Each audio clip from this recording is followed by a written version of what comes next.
Okay, so Vaheguru Ji Ka Khalsa, Vaheguru Ji Ki Fateh. So, ooh, thank you for joining us on our Thursday regular meditation. Now, what, 15 years? Yeah. 15 years. About that moment. Yeah, 15 years it's been going on Thursday. You remember those days, don't you, Brenda? Yeah, back in the day.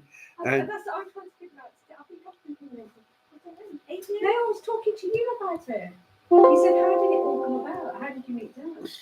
And I said, oh, we used to do this meditation at Sure. that little shop in town. You could spend a cat in there, by the way.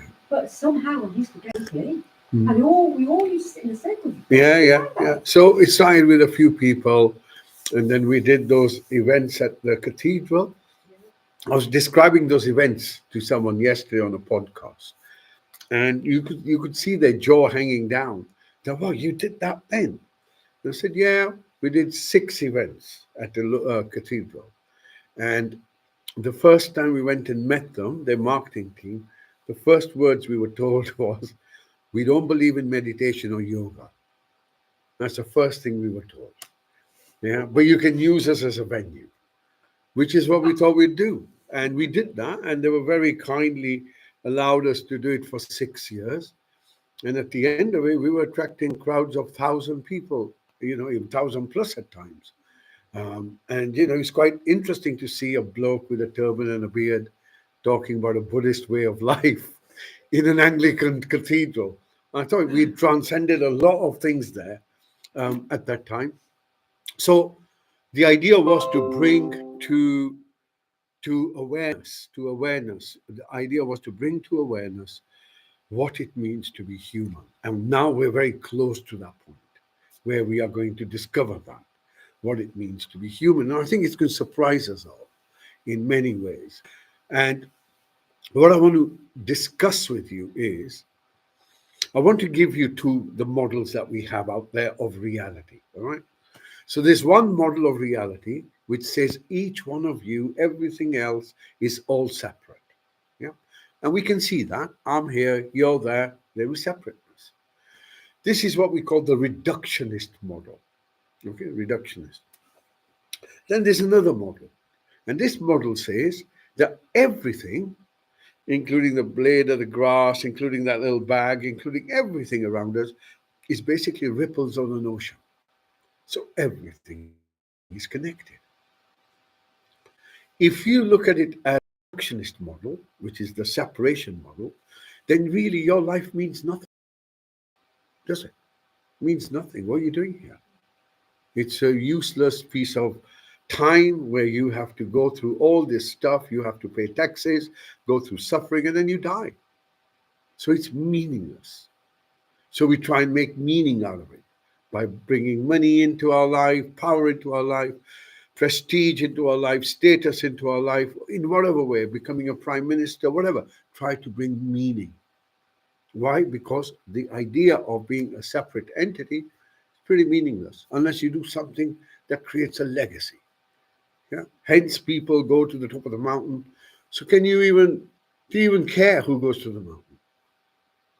They do because it's meaning for them, and people will recognize that. So, if you have this worldview, reductionist worldview, then you seek meaning from the outside. If you have the other worldview, where everything is part of this ocean space and everything is a ripple, then you have an understanding that you're not an accident. The ripple isn't an accident. It is the emergence from the ocean. The ocean wishes that wave to merge and it allows it to emerge as a form. And this form, like you, me, and everyone else, consists of these 5 elements: solid, liquid, gas, fire, plasma, and, akash or space. That's all everything's made of. Nothing is separate. And all we're doing is recycling everything. So this model is called the ontological model. And in ontological model, there are certain understandings that come with it. Number one, your life, your existence, not your life, your existence has a purpose. Has a purpose. because you are here in this finite time period to do something. So you know that you exist, number one. You can't deny that. Number two, you know that you're embedded in the present moment. You can't go a minute back, you can't go a minute forward. Your mind can think, wherever, whatever it wants to, but you and I are embedded in the present moment. Not are we just embedded in the present moment, like a separate thing, like a little ball in water. No, our very existence in the ocean as a ripple is a continuum, it's continuous. So I have to breathe all the time. I have to eat all the time. The body has to work all the time. The heart has to beat all the time. The blood has to flow all the time. Everything has to be working all the time. Everything has to be moving, which demonstrate that we are a ripple, ontological. Then the next question is, well, what's my purpose? Why am I here? And those who have understood this particular pathway suggest to us that you and I are here simply to recognize who and what we are. That's it. Beyond our thoughts, beyond our body, beyond our emotions, beyond our attachments, beyond our love, beyond our senses, what remains? And what remains is no different to the ocean. And what remains is this, let's call it in our metaphor, the water, the essence, the wetness.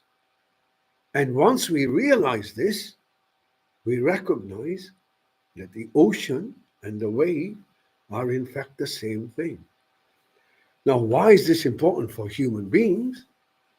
Is because rather than being these feeble little, separated little fragile egos that are desperately trying to control the world, once you recognize you are part and parcel of this whole space, the power of that ocean is behind you. You're not on your own anymore. The whole idea of birth, death disappears because you see the cycle, you see the change.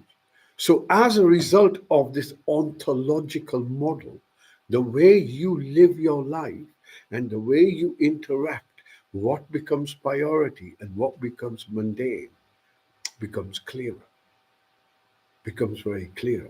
Whereas if you go down the other path, where you're a separate entity in this meaningless machine called the universe, which is what they try and sell you, this is a scientific paradigm, but they don't want to address something called the hard problem. And the hard problem is, where does consciousness come from? And then the idea was that it's part of the brain.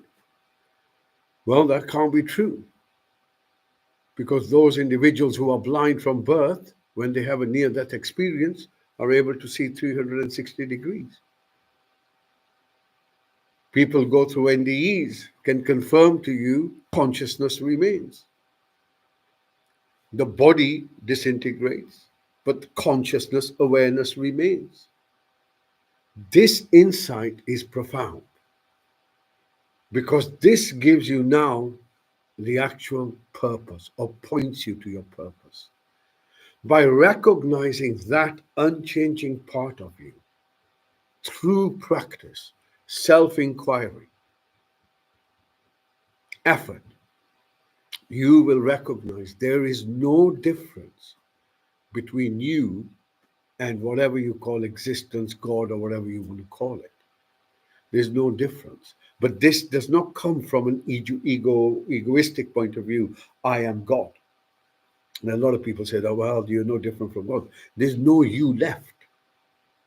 The identity of the wave or the ripple disappears once it realizes it is no different than the water. Yeah? So it changes the identity. So what am I trying to say to you? What I'm trying to say to you is this, my friends. If we, depending on which model of reality we adhere to, will make a big difference on how you relate to the coming events that we are unfolding right now, particularly to do with religious thought and off-world life and technology and human history, which is beyond what we have been told or taught. And it changes everything. It changes everything. So if we have been taught to believe that we are these fragile little things, and this disappears overnight, the integration from this life to that life, to the ontological, to being in the present moment, and what that means. Doesn't mean you become a monk, doesn't mean you become a meditator. Simply means you align with the moment. That's all it is. Rather than trying to hold on to different things, you align to the moment.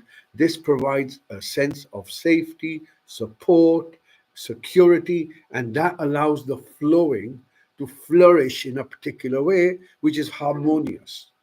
Yeah. So it has a much deeper expression or much wider expression. So the way we see things will determine how we act to them and how we respond to them. So the only way to recognize how things are is to experience them. I've always said that. Unless you experience it, it's a lie. That's if you start with that particular space, then you know. Because your experience is higher than any knowledge. Yeah? You know, when you said first there was the word and the word was God, in kind of general understanding of the Christian worldview. That's also been interpreted by the powers that be, that word has more authority than experience. So if the word says X, but the experience says Y, you have to believe the word. Right? So you can't question the word, but you can question your experience. And this is true not just in that particular worldview, but in many other worldviews. So once we begin to take the authority of our experience, something called antarjami in particular tradition, the inner knower, the quality of your experience, that's your truth. That's your truth. Nothing overrides that. No knowledge overrides that. There may be interpretations, but it's your experience, your quality of experience. And that quality of experience, if you begin to acknowledge and revere it and respect it for what it is, it becomes a language. It's how the universe speaks to you. It becomes a language. You begin to recognize you're not on your own, yet you are. That's the remarkable things about this. There's an individuality, but there's a wholeness to this individuality. Yeah, a kind of a duality, which, neither here nor there, yet aware of both and none of it. You know, that kind of thing. So begin to recognize your experience as your authority. Recognize your experience is your truth, not your knowledge, not what you're thinking, what you're experiencing. Okay? And if the experience is discomfort, it's discomfort. Don't give it labels which are more emotionally extreme. Unpleasant event or pleasant event. Yeah? Distressing, discomfort or non-discomfort. Sukh or dukh. Don't overclassify, don't overanalyze it. Begin to become aware of the transient nature of all of this stuff. You still remain separate from it. That's really where this ontological reality means that ultimately there are only three things that you will come to understand. Ultimate enlightenment kind of space. Sat, that there is an unchanging nature about you. Unchanging, it doesn't change. Chit, it's conscious. It knows that it is. And third, Anand, non-dual. Doesn't get engaged in this or that. Sees everything as it is. Non-resistance. Total non-resistance. That's ultimately what we all are. But when we get into we wear the glove of the mind, the ego, then we have to act with the world. Yeah? But ultimately, our essence is that. Yeah, we'll play with that today in our meditation a little bit. Okay, shall we begin?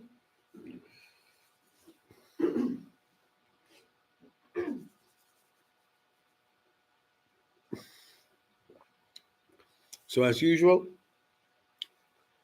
we'll begin with changing our posture. And by this, I mean just straightening your back,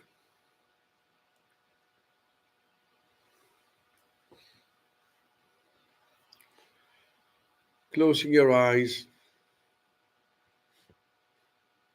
pulling your shoulders back a little bit, and pull your chin in slightly as well. And as you draw your breath in, you want to notice if you're comfortable or not.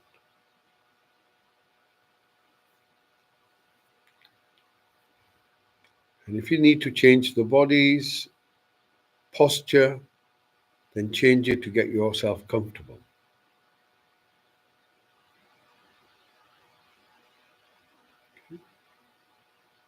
On your next breath in, once again, bringing your focus to your body as best as you can, you want to notice if there's anything within the body that draws your focus.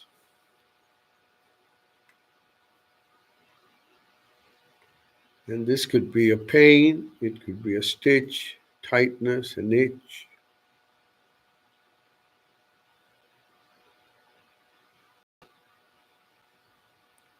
And if you discover something, notice where it is.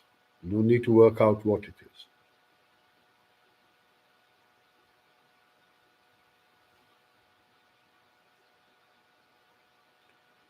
And to allow you to get a little bit deeper into your body, imagine a hula hoop above your head. And as this hoop comes down, it begins to scan your body, lighting up any sensation that's of it, that's dominant, that's present,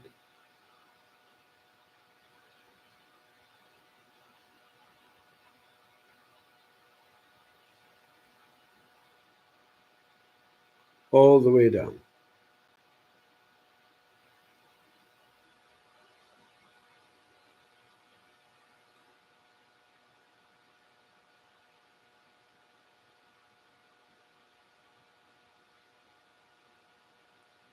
Okay? Once again, as you draw your breath in, bring your focus to your body. Try and notice if there's anything dominant.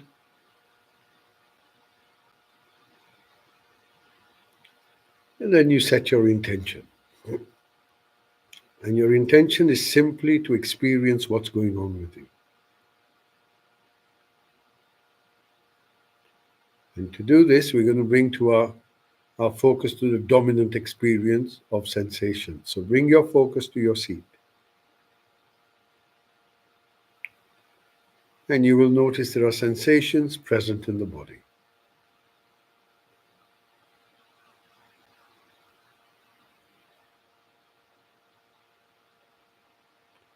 From those sensations, allow your focus to move up, gently moving to your hips.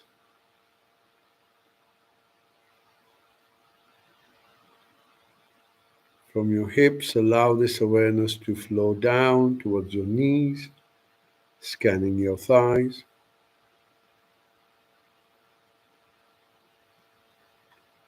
This is quite a deliberate scan, allowing our focus and our intention to clear any chi, any negative energy, any stale space. Then from our knees, we move down towards our ankles, using our intention and our focus. And from our ankles, we move to our feet.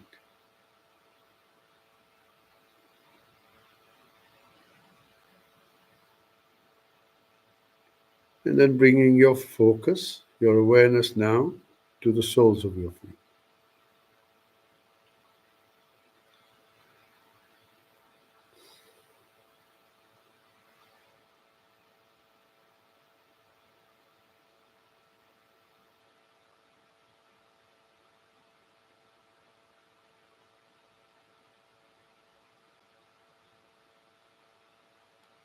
Gently bring your focus to the seat again. And notice how well you held in place. And if you were to completely let go, you're not going to go anywhere. Allow yourself to let go, allowing the body to soften a bit.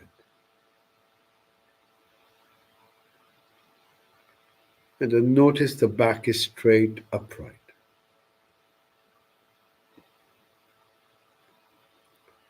And you're going to bring your focus from your lower back to your middle back.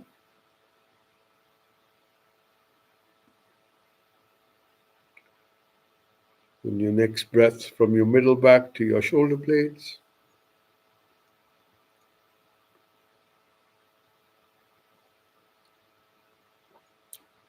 And then notice your shoulders.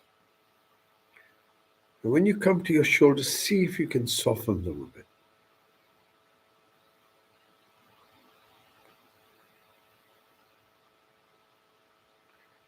And then gently move this focus down towards your elbows.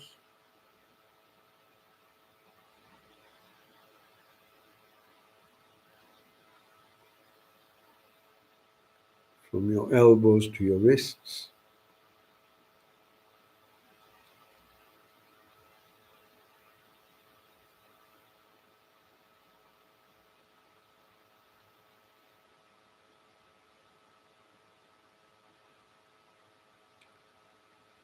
Notice the palms of your hands.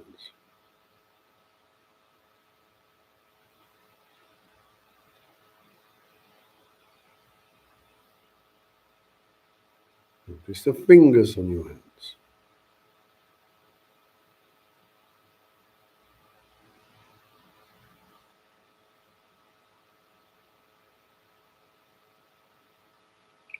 And then when you're ready, bring your focus towards your eyes. Notice the darkness.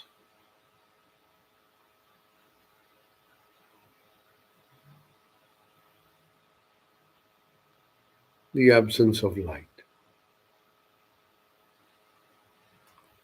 Yet you have awareness.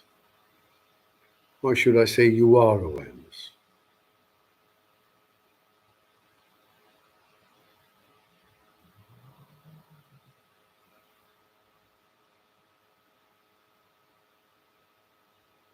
Notice how this awareness cannot be switched off,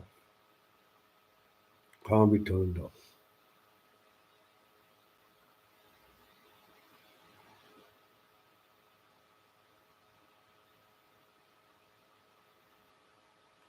Awareness of the back of your eyelids.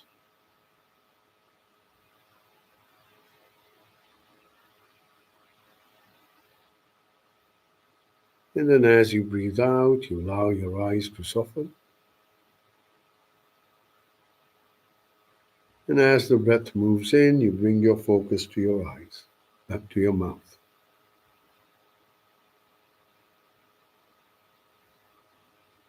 Notice your lips.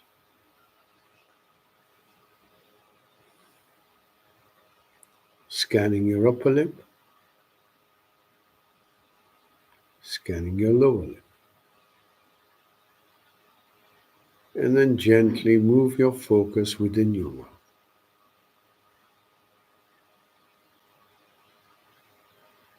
Meticulously taking time to notice different parts of our body. Bringing your focus to the roof of your mouth.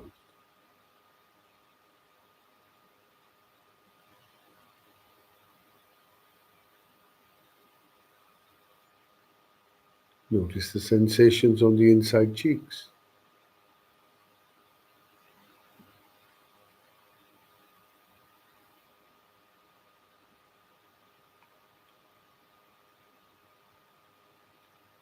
Scanning your tongue. Notice if it's firm or if it's soft. Allow it to soften. Allow your jaw to soften. And then as you breathe out, you allow your face to soften. On your next breath in, Once again, become aware of your body as best as you can. And notice how the body is still.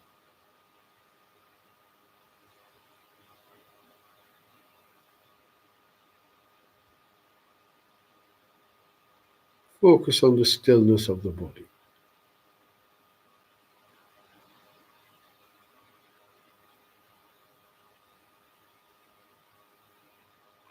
Gently bring your focus beneath your nose and begin to watch your breath now.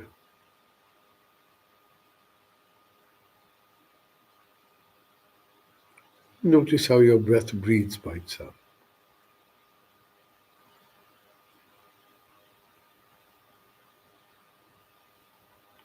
So you're choosing to hold your focus on your breath.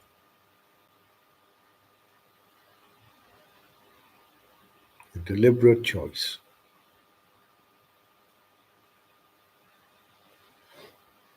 Allow the breath to breathe by itself.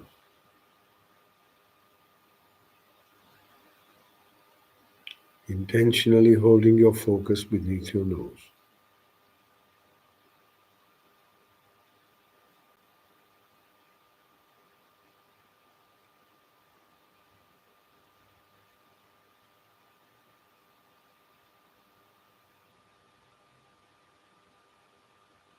Notice how the whole system works by itself.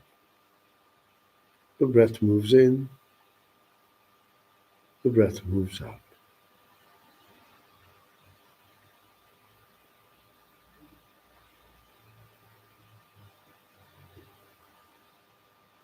It's not so much the body is breathing, but the breath is breathing in the body, moving by itself.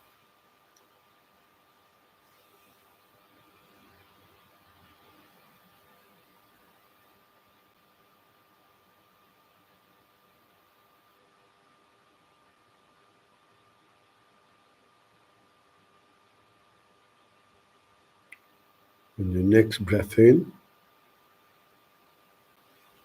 bring your focus to your inner space.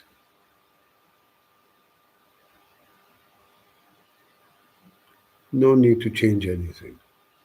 Simply becoming aware of what's going on.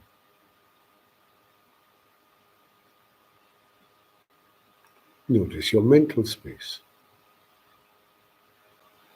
What's your next thought?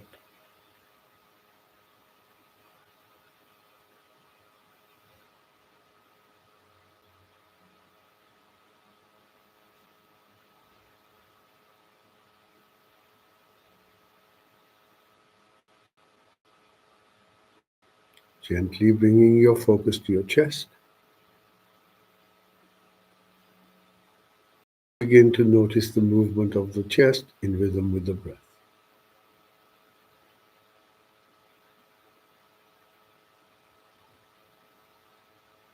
Nothing should be hidden from your awareness. Notice the subtle sensations around your ribs.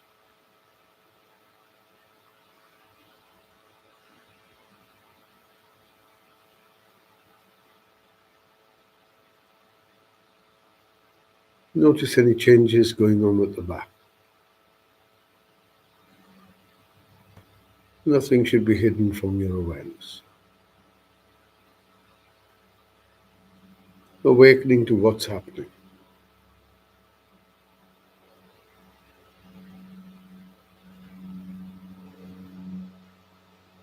Your intention is to awake.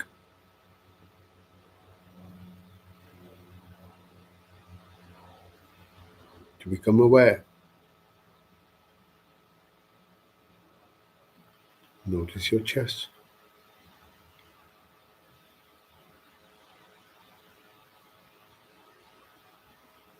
And then gently moving your focus a bit deeper into yourself. Right where your heart ought to be.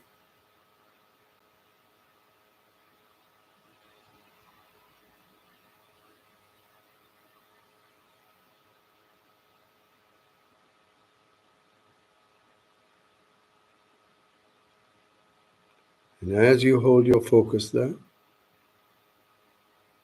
notice how you're actually feeling right now.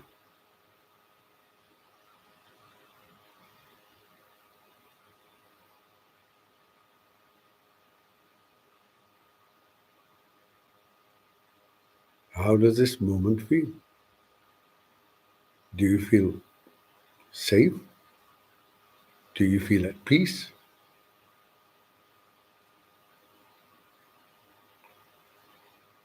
Are you in discomfort?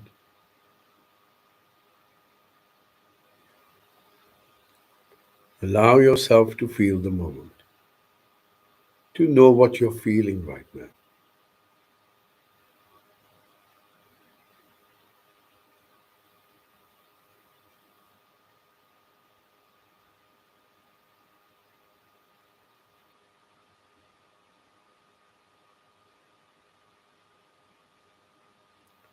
And once again, you're choosing to know what you're feeling.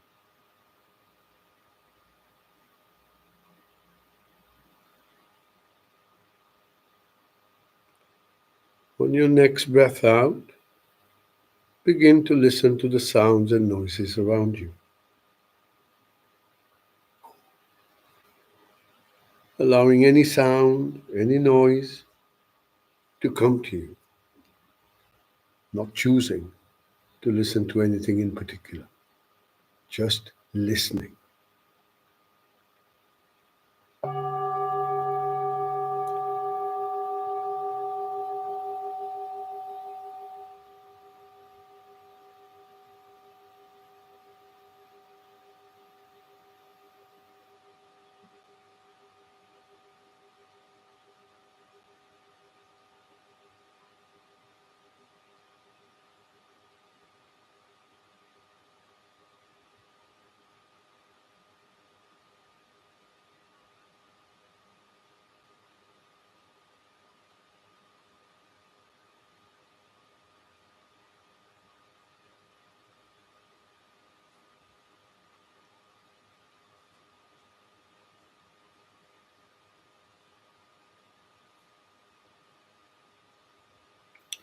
Choiceless awareness, simply listening,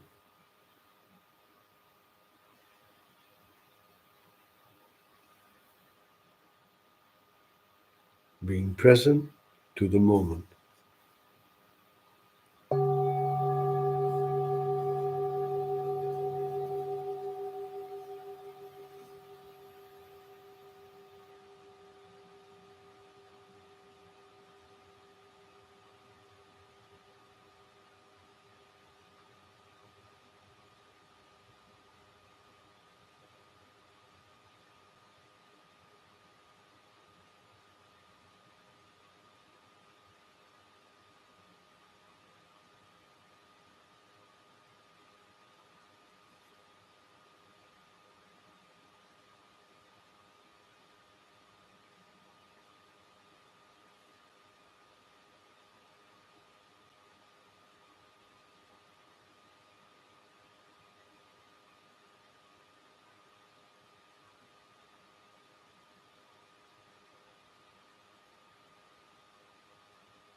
While you feel still, silent, notice that everything is still moving.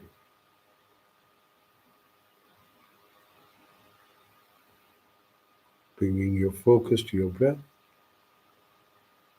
notice the breath still breathes.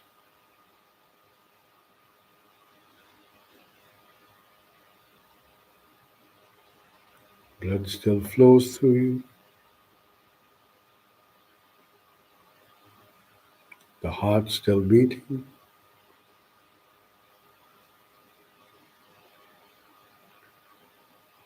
While everything is moving, you remain still,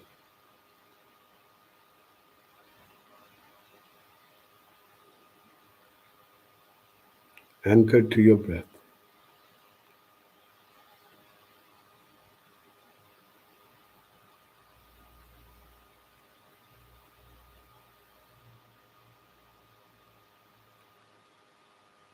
And then gently begin to follow your out breath all the way till the end.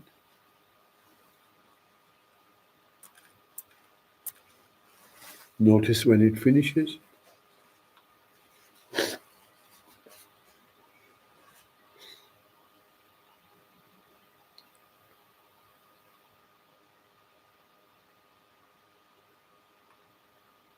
allowing your awareness to follow your out breath, to move you deeper and deeper into the moment of now, remaining relaxed yet awake.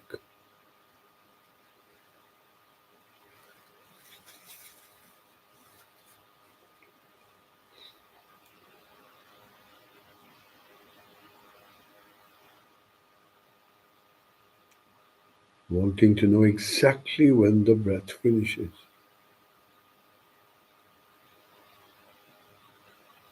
Not forcing it, no resistance.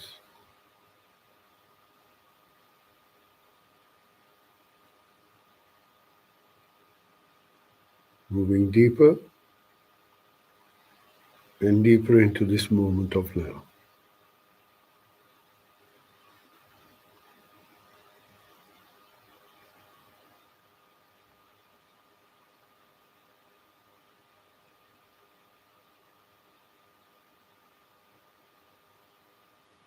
Notice how you're breathing now. How does the breath feel?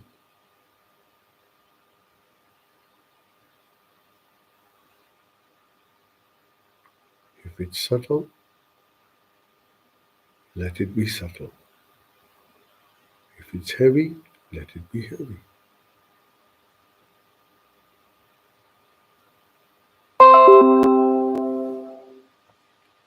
Gently bringing your focus to the sound of your breath now.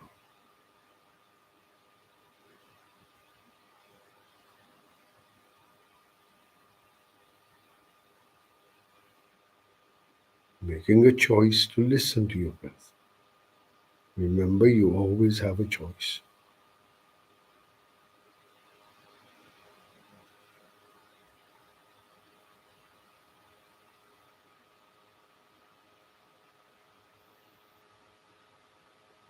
Try and listen to your in breath. Try and listen to your out breath as best as you can.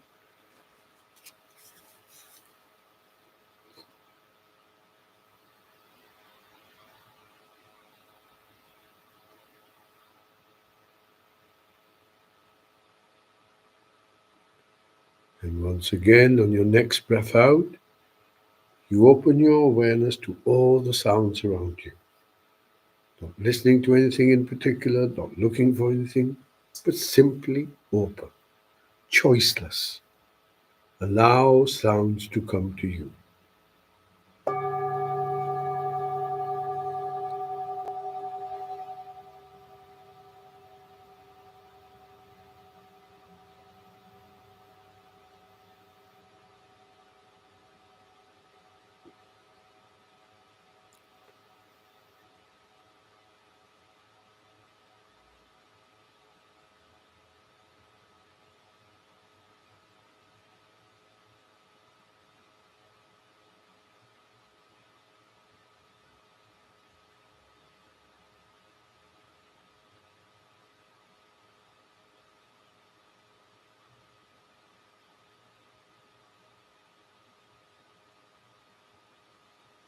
Allow your awareness to simply follow the sound.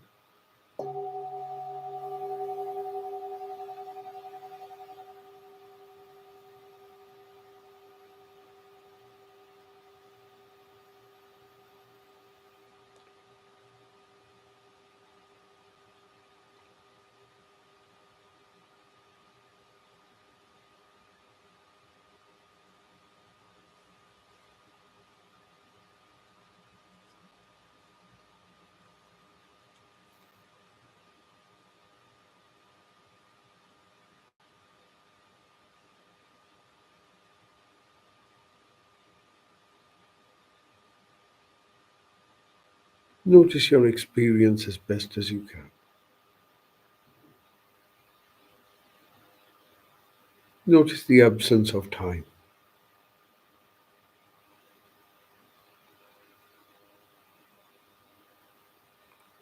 the presence of peace,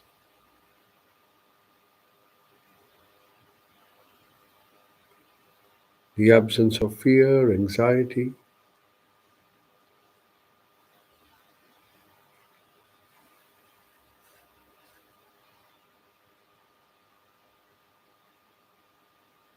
the presence of silence, the presence of silence, stillness,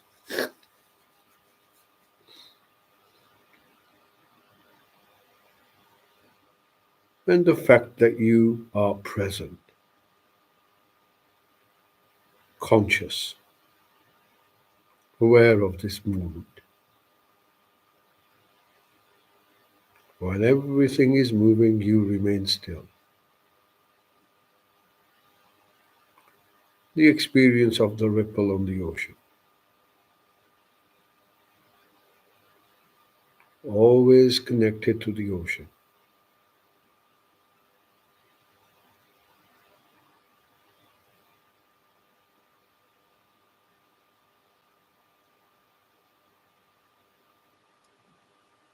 Next breath in, bring your focus to your breath, sitting in silence with your breath.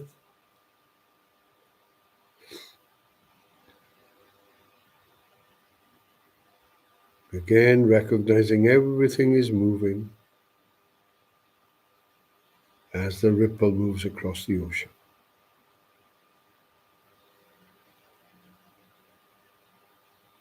This moment unfolding into the next, giving birth to itself.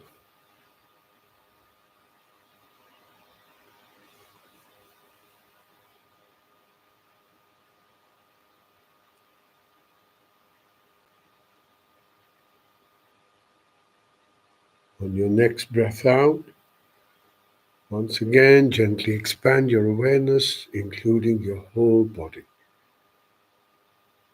Notice any discomfort.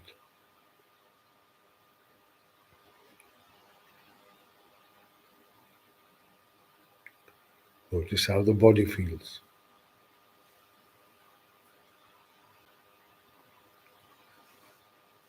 And then once again, gently going to the seat you're on, allowing yourself to be held, to be supported, noticing the sensations where your seat makes contact with your body. And then again, using those sensations as a base, moving up towards your hips, down towards your thighs, all the way towards your knees. Allowing your awareness to become present in the body once again. From your knees to your ankles, notice your feet, and then notice the soles of your feet.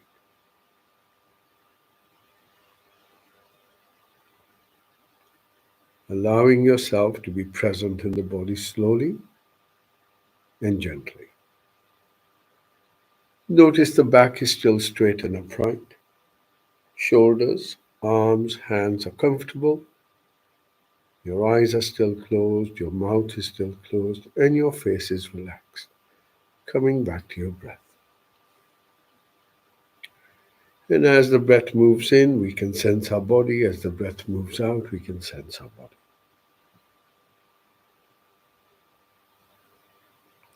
Holding on to that stillness within us.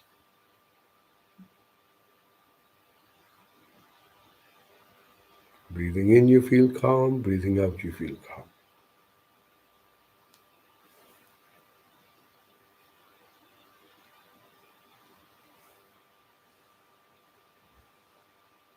Breathing in, you sense your body. Breathing out, you sense your body.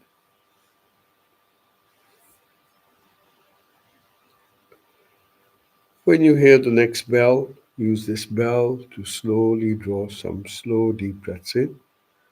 And again, gently opening your eyes, bringing that stillness, that peace back with you. Take your time.